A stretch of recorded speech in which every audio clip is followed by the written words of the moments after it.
Cuando tengo que crear una escena en 3D, a veces no tengo ni la más pálida idea de por dónde empezar o qué referencias buscar. Y si bien en este caso no estaba seguro de lo que iba a crear, tenía en la cabeza la idea de un robot o algo por el estilo, pero nada más. Así que empecé con un círculo de 12 vértices. Le hice una cara con F, lo empecé a extruir, le agregué un loop cut en el centro y lo escalé. Después hice un inset con I, lo extruí de nuevo y así sucesivamente. O sea, no fue más que ir haciendo lo mismo y usar un poco la creatividad que iba surgiendo en el momento. Algo que me encanta hacer cuando hago modelos de este tipo son como una especie de hendiduras, seleccionando por ejemplo estas caras y extruyéndolas con ES para que vayan hacia el centro. Y si aprendo algo cada vez que hago esto es que siempre hay que empezar. O sea, una vez que ya obtuve esto, me empezaron a surgir ideas, como por ejemplo la de agregar patas, y esa idea no estaba antes. Entonces, fíjense cómo cuando uno empieza a hacer algo, las ideas van surgiendo. Pero lo importante siempre es eso, empezar. Lo que hice fue seleccionar estas 4 caras y hacer un inset. Hay una opción que se llama Extrude Along Normals, que básicamente me permitió extruir las caras justamente a lo largo de las normales, de esta manera. Después cambié el punto de pivote a Individual Origins para que al escalar estas caras, se escalen de manera individual y no se me vayan todas para el centro. Esto es lo que tengo entonces, así que ya puedo darme una idea de lo que sigue. Y lo que siguió fue agregar el modificador de subdivisiones para suavizar un poco el panorama, ¿no?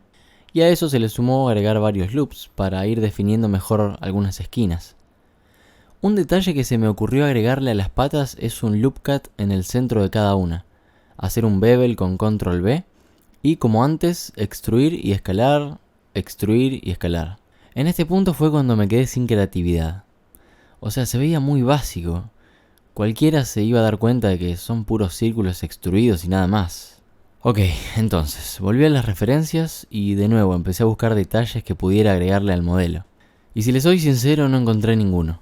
Ay Dios, entonces empecé a pensar, bueno, podría sacar un brazo de esta cara, ir extruyéndolo de esta forma para generar como si fuese una manija para trasladarlo, ¿no? O algo así. Y la verdad no me desagradó. Y acá, y perdón por la palabra, fue cuando la empecé a cagar. Ya primero seleccioné estas caras, les hice un inset y una extrusión. Y con las subdivisiones quedaron así. Y dije, a lo mejor puedo hacer un personaje. Si en vez de seleccionar todas las caras, selecciono solo 2 y hago otra vez un inset, puedo activar el add-on Loop Tools en las preferencias para después hacer un círculo y hacer los ojos. Seleccionando entonces estas aristas, con clic derecho elegí Loop Tools, Circle o Círculo. Hice otro inset, otra extrusión y me quedó esto.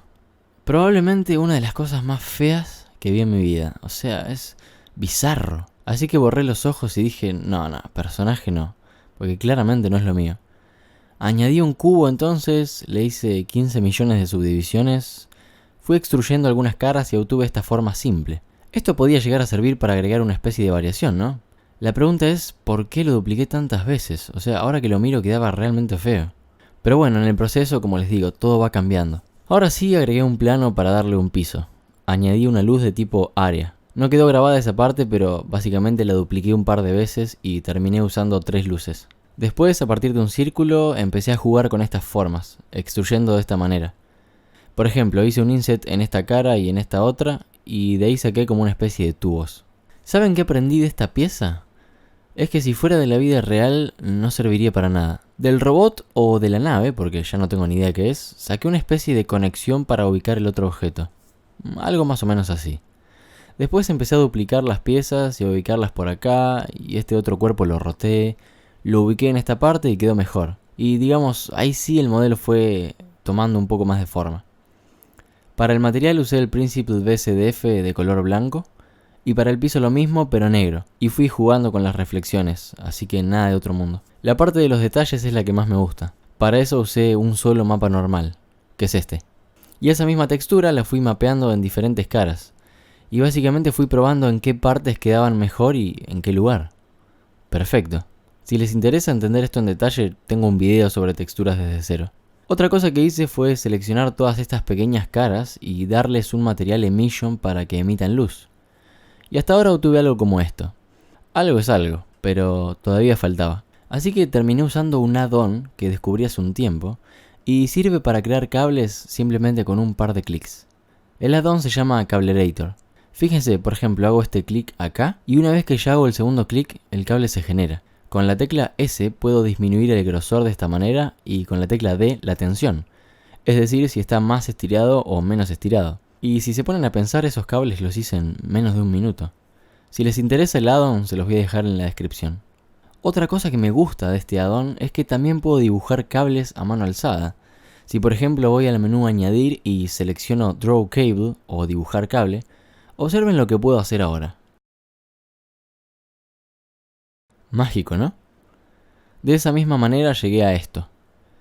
Y lo que más me gustó del add-on es que no solo lo usé para hacer cables, sino para hacer unos tubos pequeños que están en la parte de la articulación. Fue más fácil que cebar un mate. Otra cosa que hice fue usar un cubo y a ese cubo le di el modificador Wireframe, que básicamente elimina las caras y deja las aristas. Y si a eso le sumo un material Emission, obtengo esto. Y después fue cuestión de copiar, pegar. O sea, con Shift D fui duplicando los robots y los cables para convertir esto en una especie de museo o de lugar de exhibición. Por otra parte, al piso le añadí un nodo Noise Texture, que es como una textura de ruido, y esta textura se ve de esta manera. También tuve que usar un Color Ramp para marcar más los blancos y los negros, y conecté esto al nodo Roughness, o rugosidad, para obtener este resultado, es decir, para indicarle a Blender dónde yo quería reflexiones y dónde no. Si quieren saber más sobre la rugosidad, tengo un video en el que hablo sobre este tema. Otro toque que me gustó darle fue un nodo que se llama Volume Scatter y está en la parte de World. Lo que hace es generar como una especie de luz volumétrica, que es esa luz que se ve como si fuese una niebla. Y la verdad le dio un look mucho más atractivo, no les voy a mentir.